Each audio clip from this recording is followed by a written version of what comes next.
Trading क्या होती है, ये फ्यूचर्स क्या होता है, ऑप्शंस क्या होता है, इसका पूरा बेसिक आज हम कवर करने वाले हैं। उसके अलावा इंट्राडे, स्विंग, पोजिशनल और स्कैल्पिंग क्या होती है, इन सभी टर्म्स को हम डिटेल में समझेंगे और वो भी एग्जांपल्स के साथ। तो ये वीडियो ट्रेडिंग और उसके टाइप्स के ऊपर एक अल्टीमेट गाइड है। तो अगर आप इस वीडियो को पूरा देख लेते हो तो शायद इसके बाद आपको और कोई दूसरी वीडियो ट्रेडिंग के बेसिक पर ना देखनी पड़े। वीडियो स्टार्ट करने से पहले अगर आप फ्यूचर्स एंड ऑप्शंस को जानने आए हो तो वीडियो पर दिखाए गए टाइमलाइन पर जा करके आप उसके बेसिक को डायरेक्ट सीख सकते हो। एंड जिनको शुरू से जानना है उनके लिए लेट्स बिगिन। ट्रेडिंग क्या होती है, अगर सिंपल लैंग्वेज में समझे तो किसी चीज को सस्ते में खरीद कर महंगे में बेच देना और अपना प्रॉफिट निकाल लेना, ये ट्रेडिंग कहलाती है। फॉर एग्जांपल के लिए अगर आप किसी कंपनी का एक शेयर 100 रुपए में बाई करते हो और कुछ दिन बाद जब उस कंपनी का शेयर 100 रुपए से बढ़कर 150 रुपए हो जाता है तो आप उसको सेल कर देते हो। तो अगर देखा जाए तो इस ट्रेड में आपका प्रॉफिट कितना हुआ, 50 रुपए। तो इसी तरह जब आप ट्रेडिंग करोगे तो वहाँ पर बाई और सेल दोनों का ऑप्शन होगा। अगर आप बाई पर क्लिक करते हो और ये स्टॉक ऊपर जाता है तो आपका प्रॉफिट होगा, और सेम अगर आप सेल पे क्लिक करते हो और स्टॉक नीचे जाता है तो भी आपका प्रॉफिट होगा। तो अगर आपको ट्रेडिंग समझ में आ चुकी हो तो चलिए अब हम ट्रेडिंग के कुछ टाइप्स को देख लेते हैं, जैसे कि इंट्राडे क्या होता है, स्विंग ट्रेडिंग, पोजिशनल ट्रेडिंग और स्कैल्पिंग क्या होती है। इन सभी टर्म्स को एक एक करके समझते हैं। तो अभी आपने ये जितने भी टर्म्स देखा इन्हें ट्रेडिंग में टाइम के हिसाब से डिवाइड किया जाता है।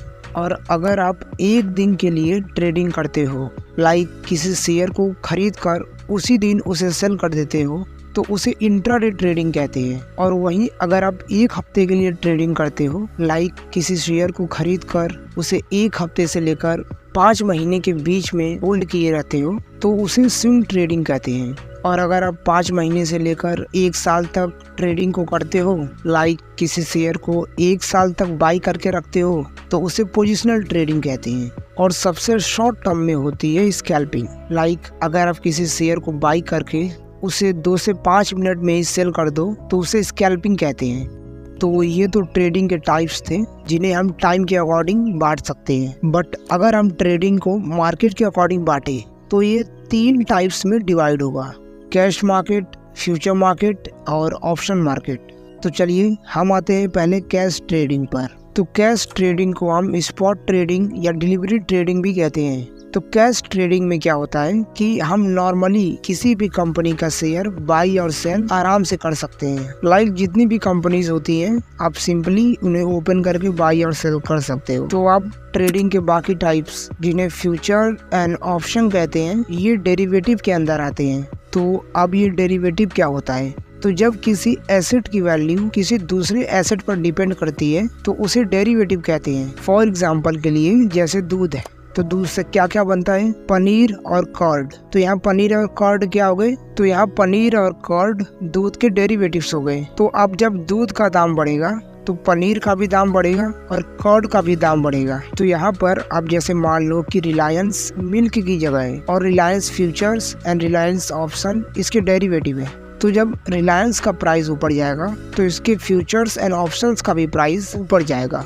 एंड इसी तरह जब रिलायंस का प्राइस नीचे जाएगा तो उसके फ्यूचर एंड ऑप्शंस का प्राइस भी नीचे जाएगा। तो इन दोनों की वैल्यू रिलायंस पर डिपेंड करती है। तो चलिए अगर आपको डेरिवेटिव समझ में आ चुका हो तो अब हम अपने पहले डेरिवेटिव फ्यूचर्स को समझते हैं। तो देखिए फ्यूचर्स भी बिल्कुल कैश मार्केट की तरह ही है। यहाँ पर भी आपको सिर्फ बाई और सेल ही करना होता है, बस इनके साथ एक कंडीशन जुड़ जाती है कि जो शेयर्स आप खरीदोगे उन्हें आप एक पर्टिकुलर डेट तक ही होल्ड कर सकते हो। एंड कैश मार्केट की तुलना में इसमें प्रॉफिट ज़्यादा होता है एंड उसी तरह से आपका लॉस भी ज़्यादा होता है।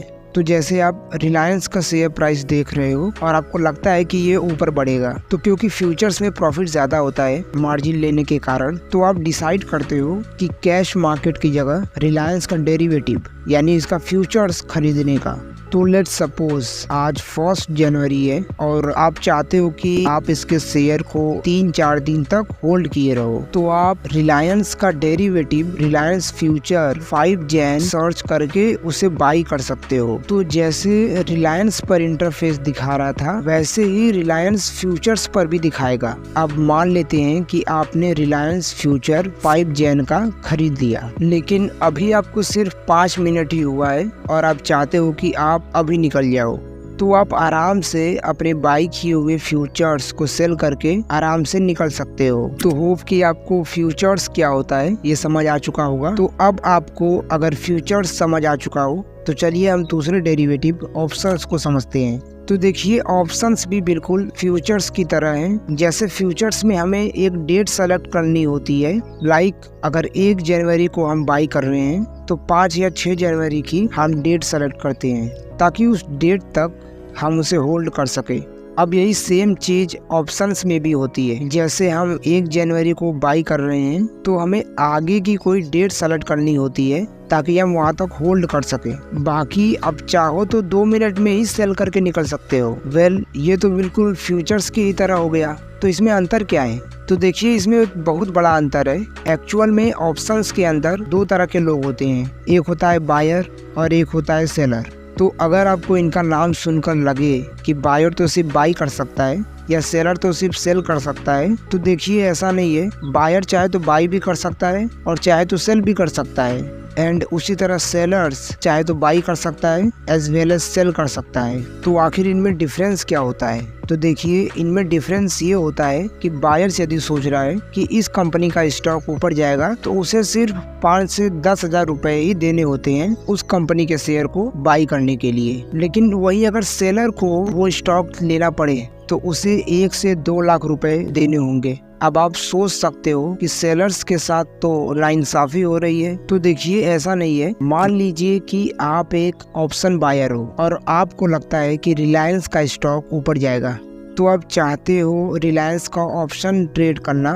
तो आपने रिलायंस का डेरिवेटिव रिलायंस ऑप्शन खरीद लिया 10 हजार का, और मान लेते हैं कि आज 1 जनवरी है और आप उस शेयर को 5 जनवरी तक होल्ड करना चाहते हो। तो बाई करने के बाद 1 दिन बीता, 2 दिन बीता और मान लेते हैं कि 3 दिन बीत गए और रिलायंस का स्टॉक किसी कारण से जरा सा भी मूव नहीं किया। तो अब आप जब अपने कैपिटल को देखोगे तो आपके कैपिटल पर ऑलरेडी 2-3 हजार का लॉस हो चुका होगा, और जो पैसा आपका लॉस हुआ है वो जाएगा सेलर्स के पास।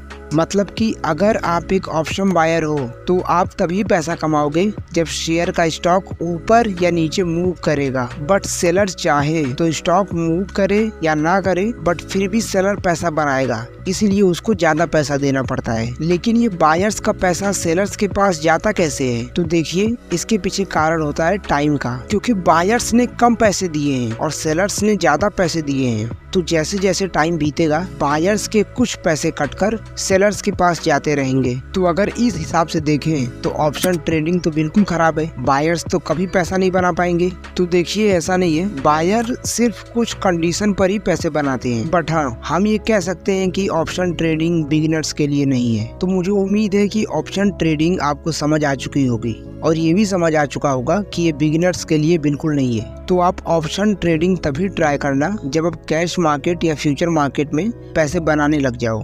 ओके, तो इस वीडियो को यहीं पर फिनिश करते हैं। मुझे उम्मीद है कि आपको बेसिक तो पूरी तरीके से क्लियर हो चुका होगा, और अगर आप कुछ फीडबैक देना चाहते हो तो आप कमेंट कर सकते हो। बाकी अगर आपको ट्रेडिंग अच्छे से सीखनी हो तो आप मुझे सब्सक्राइब कर सकते हो। हम बेसिक टू एडवांस आपको सब कुछ सिखाने वाले हैं, सो प्लीज डू दैट।